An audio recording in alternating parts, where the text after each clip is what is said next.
Paano nga ba mag-simplify ng expressions with positive integral exponents? Tara't pag-usapan natin yan dito. Manood, makinig, mag-enjoy at matuto.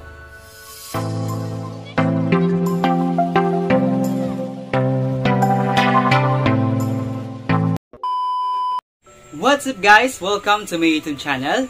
This is Humor PH. Andito na naman ang pabibo ninyong guro na punong-puno ng humor and willing to give humor.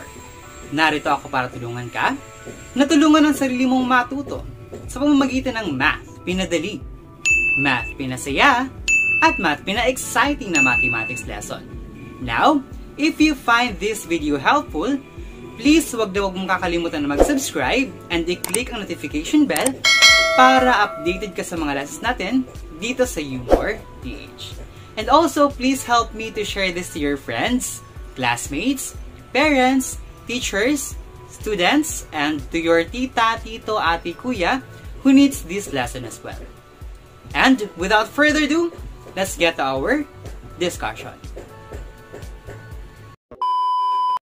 Hi everyone! Welcome sa lesson natin ngayong araw.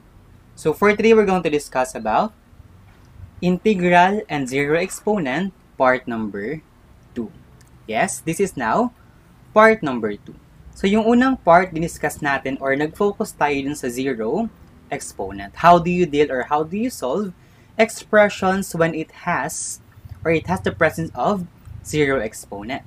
So this time naman, what if ang given sa atin ay mga expressions wherein we need to simplify, tapos ang given lang ay positive integral exponents. So yung mga positive na exponents ang given. Pero there would be part wherein makaka-encounter tayo ng may zero exponent, kaya kailangan dapat alam niyo yun.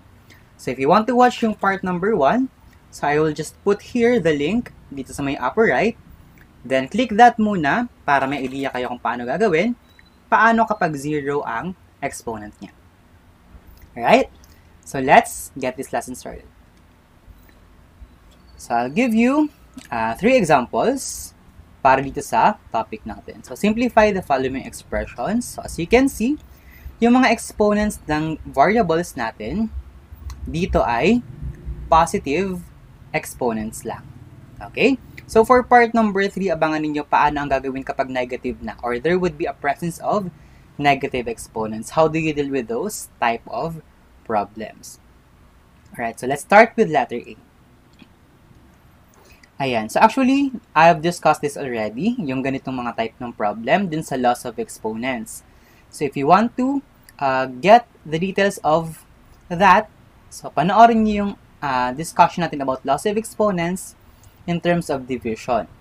And also yung dividing polynomials. Ito rin yun eh. Dividing polynomials. Ganito lang din naman yung gagawin doon. Alright. So, since in grade 9, babalikan nyo siya. So, pag-usapan natin ulit yung paano ang gagawin. So, tandaan ninyo, kapag loss of exponents sa division, you're going to look at the variables with the same base. So, ito, x and x, y and y. So, yan yung may mga the same na base. I will not go into detail nung sa loss ng exponent, pero gagawin natin siya, i-apply natin yung law na yon dito sa mga problem na to. Alright. So, let me just copy the given. X squared, y raised to 5, tapos y cubed. So, ang ginagawa lang dun sa loss of exponent na yun ay mina-minus natin ang exponent kapag the same sila ng base. Yun ay ginagawa kapag division. Kasi we're going to divide it here. Diba? X raised to 4 divided by x squared. So, kapag dinivide natin yung dalawa, ima-minus natin yung exponent niya. Pero, dapat alam mo kung saan pupunta yung mas mababa. Ganito kasi yan. So, let's take a look at x raised to 4 saka x squared. So, eto ang dalawang mag-uusap. Silang dalawang may kinalaman sa isa't isa. Ganito. Which one has the higher exponent? Yung 4. Tama, siya yung mas mataas na exponent. So now, ang gagawin dito, maghihilahan niyang dalawa. Kung nasan yung mas mataas na exponent, siya yung masusunod sa positioning. Ibig sabihin, kung 4 ay nasa numerator, aakyat yung 2 sa itaas. Magiging siyang ganito. X raised to 4 minus 2. Okay, mawawala to dito. Then, yung 2 na exponent, mamaminus doon sa 4. Okay, ganun siya. Next, let's try it with y para mas ma-recall ninyo. Y raised to 5, y cube. So, paano naman kaya ito? So, kapag ganyan yung type ng problem, sila yung mag-uusap kasi nga sila lang yung the same base. Ayan, i-divide down natin yung y raised to 5 sa y cube. Now, you have to take a look at the variables ulit, I mean the exponents. So, we have 5 tapos 3. Diba? Anong mas mataas? 5 or 3? 5. So, therefore, kung mas mataas ang 5, aakyat ngayon yung 3. Kung minus yung 3 doon sa 5, magiging siyang y raised to 5 minus 3. Alright, umakyat ito. Tama, umakyat yan. Umakyat ito, umakyat yan. What will happen to the denominator? Okay? Wild guess. Alright, so dapat 1. Tandaan niyo yan. Kapag division, hindi siya magiging 0. Lagi siyang 1. Okay? So kapag nawala yung taas, naubos yung nasa taas, or naubos yung nasa baba, that's automatically 1. So you have to put 1 always. Okay, let's tuloy tayo. Minus mo lang to. That would be x squared, y squared. 4 minus 2 is 2. 5 minus 3 is 2. Kaya siya x squared, y squared, over 1. And kapag fraction, nawawala lang yung over 1, or nawawala yung 1, once nasa denominator na siya. So, ito ay equal to x squared, y squared lang din. And this is now the final answer. So, let me emphasize again itong part na ito. Sa fraction po, kapag over 1 na siya, dun mo tatanggalin yung kanyang denominator. Kaya nawala siya sa final answer. Okay? Yung 1/2, di ko pa rin tanggalin yung 1 kasi nasa taas yung 1. Pero kapag naging siyang 2 over 1, pwede kong tanggalin yung 1 sa ilalim. Okay? Tandaan nyo yun. Natatanggal lang yung 1 once na nasa ilalim siya ng fraction. Okay? Kagaya nito, nasa ilalim siya ng fraction, therefore this would be the answer. Alright, so let's have example number 2. So I hope na-recall ninyo kung paano ginagawa yung sa loss of exponent ng same base. Okay? So let's try this out naman. So we have 3 variables tapos may numbers na. So kapag may numbers na, number by number din tayo. Okay? Divide mo lang yung number sa number. Tapos variable sa variable with the same base. Okay? Take a look at 27 and 3. 27 divided by 3. So, magiging ganito yan eh. 27, i-divide mo sa 3. So, that is what? 9. Okay? So, since integer yung kinalabasan, hindi ko na siya isasulat.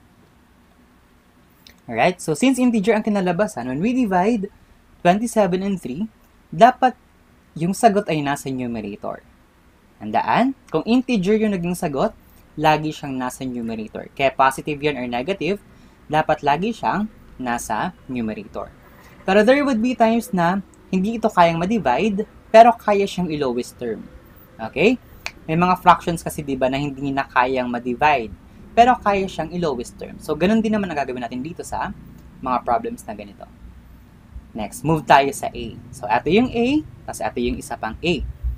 Yung isa raised to 6, yung isa raised to 4. So, sabi ko nga kanina, ang loss of exponent na pag-uusapan natin is yung sa division kung saan quotient rule, iaakyat niya lang yung mas mababa or depende kung nasaan yung position ng mas mataas na exponent.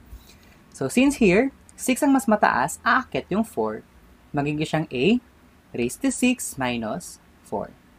Okay? Umakyat yung 4, nawala yung A sa ilalim. Okay, naging siyang 6 minus 4. Next, sabi naman. Alright. So, paano kapag wala nakalagay na exponent, hindi obvious? That's automatically 1. Okay, kapag hindi nakalagay, hindi nakastate yung exponent, that's 1 automatically. So, 1 tapos 3, anong mas mataas? 3 or 1? 3. So, therefore, yung B ay nasa ilalim. Okay? 3 minus 1. Lagi mong ima-minus yung mas maliit. Okay? Next, C raised to 5, C raised to 5. Oh, paano ito? So, sabi ko kanina, tataas yung mas mababa. Pero, dito sa case na to, pareho sila. Alright? So, actually, pwede mong ilagay yan sa baba or sa taas. Depende sa kung anong gusto mo. Kasi pareho naman sila. Pero I prefer, ito na lang suggestion ko sa inyo, iakyat nyo na lang. Okay, kapag same ang na-encounter ninyo, iakyat nyo na lang. So, magiging siyang c raised to 5 minus 5. Okay? Alright, so I prefer na nasa taas yung kapag may pareho. Pero sabi ko nga, I'll explain again, pwede yung iilalim. Kapag bumaba ito, wala siya sa itaas. Kasi the same to eh. Yun ang kaibahan nito. Same kasi sila. Kaya, kahit saan mo siya ilagay, pwede yun. Possible siya. Next, solve natin yung mga naka-minus na to. So, magiging siyang 9. Ano ang a? 6 minus 4. That's a squared.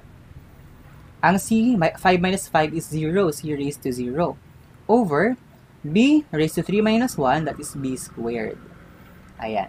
So, kaya ako sa inyo inintroduce yung zero exponent kasi, sabi ko nga, there would be problems here na ma-encounter ninyo na may zero exponent siya.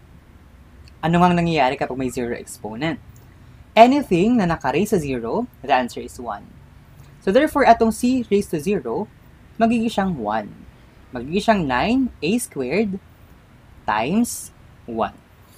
Remember, atong magkakadikit na yan, number, variable, naka-multiply yan. So that's why, I'm multiplying 9a squared dun sa c raised to 0 which is 1. Eto, yung sa 0 exponent, magiging 1 yan kapag naka-raise yung variable sa exponent na 0. Okay, next, copyin mo yung b squared. Just multiply mo lang itong dalawa. Di ba when you multiply naman yung 1, it will not affect the value of this one. So, ganun pa rin siya. 9a squared over b squared. Ayan. So, wala na namang kayang i-simplify. This would now be the final answer. Ayan. So, ganun lang yung process. So, same lang. Ang naiba lang dito is yung number. So, you have to divide number by number. Then, ato din, yung c raised to 5, c raised to 5. Since pareho sila, pwede mong ilagay sa taas or sa baba kasi pareho namang value. Wala namang mas mataas, wala mas mababa. So, kung saan nyo gusto. Pero I suggest sa itaas na lang. Okay? Next.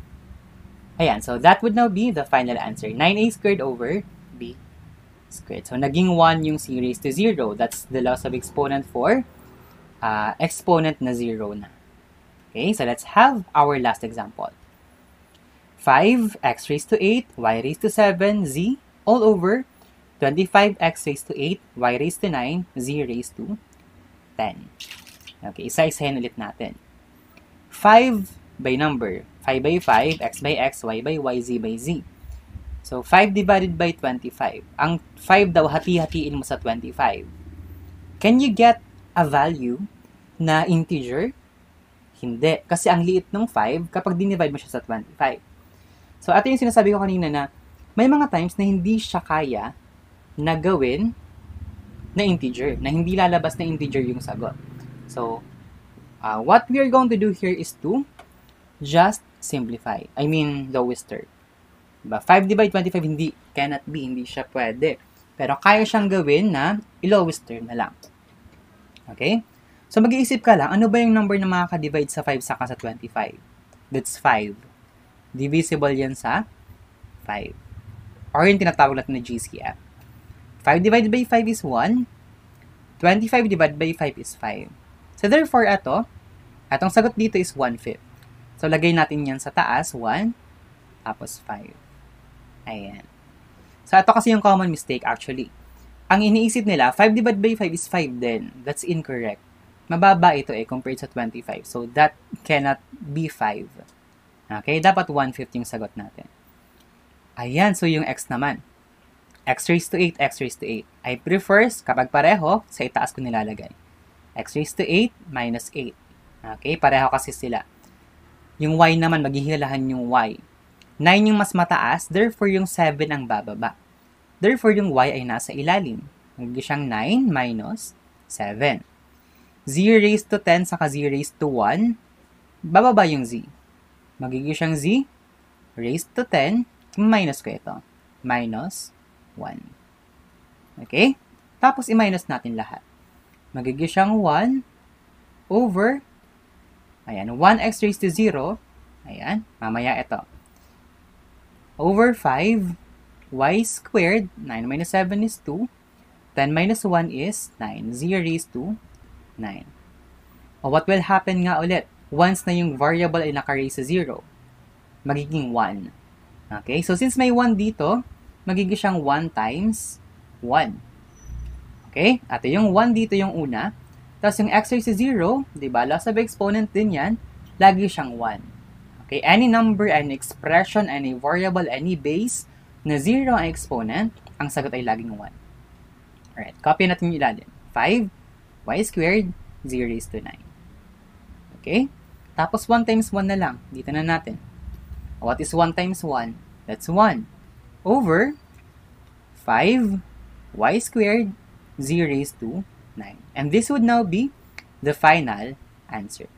Tandaan na, nawawala lang po ang 1 kapag nasa ilalim siya. In this case, hindi ko siya tinanggal. Bakit? Yung 1 ay nasa itaas. Okay? Kapag nasa taas, never mo siyang tatanggalin. Pero kapag nasa baba na yung 1, tatanggalin mo na siya. Okay? And this would now be the final answer. So that's how you deal with positive integral exponents. So if you encounter naman na naka-times, kapag times yon or sa module ninyo times ang ibinigay, hindi division, ipa-plus mo lang yung exponents doon. So you can watch my lesson about it sa multiplication naman ng polynomials. Alright?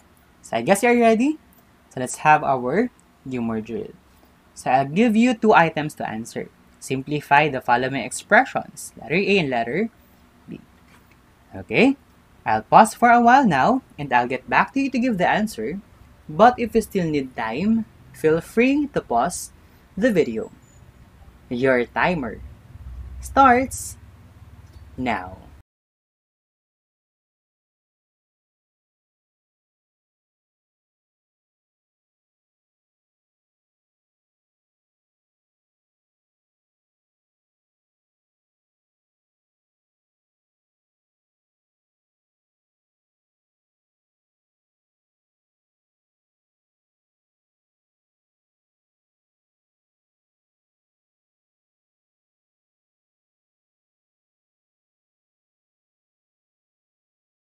Answer, letter A. 10x y raised to 9, 0 raised to 6, all over 5x y raised to 7, 0 raised to 14. Ayan. So first, tingin ka sa number by number muna. 10 divided by 5. Kaya bang i-divide sa 5 yung 10? Yes or no? Yes. Kayang hatiin ng 3/5 yung 10. And that is what? 2. Dalawang 5 ang meron sa 10. So, ibig sabihin, so since integer yung lumabas, saan ko siya ilalagay ulit? Sa itaas. Lagi. Laging sa itaas kapag integer ang sagot. Sa baba, wala na. X and X. Ayan, pareho na namang naka-raise sa 1. Tanda ba? Kapag walang nakalagay, that is raised to 1. So, sa numerator na lang. That's x raised to 1 minus 1. Okay. Next. Y raised to 9, y raised to 7. Anong mananalo sa dalawa? Yung 9. Therefore, yung 7 na to aakyat. Magiging siyang y raised to 9 minus 7. Sa z naman, 0 raised to 6, 0 raised to 14. Alin dito ang mas mataas? This 1.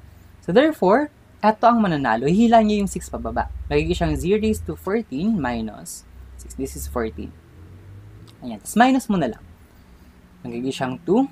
X raised to 0 kasi 1 minus 1. Y squared. Bakit? 9 minus 2 is 9 minus 7 is 2. Over, what is 14 minus 6? That is 8. Sorry. That's z raised to 8. Okay? Tapos, since may nakita kang 0 exponent, ita-times mo yan sa 1. Magiging 1 ito. Magiging siyang 2 times 1. Pinalitan ko to ng 1. Tapos times y squared pa. Okay? So, naka-times yung tatlo. 0 raised to 8. Okay? Dito na yung kasunod. 2 times 1 is 2. Times y squared. That's 2y squared. Next, 0 raised to 8 ay kopya lang din. Since we cannot simplify anything anymore, then this would now be the final answer. Okay?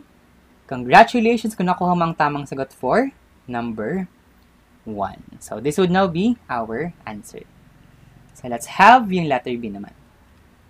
So we have 22a raised to 11, b raised to 13, c, over 8, a raised to 12, b raised to 15. So, ganun lang din yung process, number by number, variable by variable with the same base. Number by number. Let's try dividing 22 saka 8. Meron ba na integer na magiging sagot? Wala. Diba? Hindi yan magiging sakto. Okay? Kung hindi yan sakto, i-lowest term lang natin kung kaya. Okay? I-lowest term natin yung 22 saka yung 8. Kung kakayanin pa. Pero kung hindi na, edi wala na. Divisible yung dalawa saan? Mag-iisip ka ng number na pwedeng makadivide sa 22 saka sa 8 na pareho. That is 2. Divisible to sa 2, divisible to sa 2. So therefore, 22 divided 2 is 11, 8 divided 2 is 4. Another, meron pa ba? Prime na to eh. Yung 11 is prime already, so tapos na tayo dyan. Okay, so wala nang ibang number na makakadivide sa kanila except sa 1. So tigil na tayo sa paglo-lowest term. So therefore, ito ay yung lowest term na form nitong 22 over 8. So that is 11 over 4. So sa taas ang 11, 4 ay sa baba. Okay, so ganun mag-lowest term. Next, punta tayo sa A. May 11, may 12. Okay, anong mananalo? Yung 12. So, nasa baba yung A ngayon. A raised to 12 minus 11. Next, yung B. Anong mananalo dito? Yung 15. Kasi mas mataas siya compared sa 13. So, magiging siyang B raised to 15 minus 13. Tapos, yung C, may partner ba siya sa ilalim? Wala. Sir, paano gagawin dyan? Wala kang gagawin. Kasi wala naman siyang partner sa ilalim. So, kung saan yung position ng walang kinalaman na variable, dun siya mag-stay. Okay? So, sa taas lang yung C. Next, ayusin natin ng mas maayos ito. So, magiging na siyang 11C, tapos 4A raised to 1, tapos B squared. Okay, so this is now the final answer. Pero, ayusin pa natin. Kasi nga, di ba usually naman, kapag naka-raise sa 1, we are not writing it anymore. So, pwedeng ganda na siya. 11C over 4A B squared.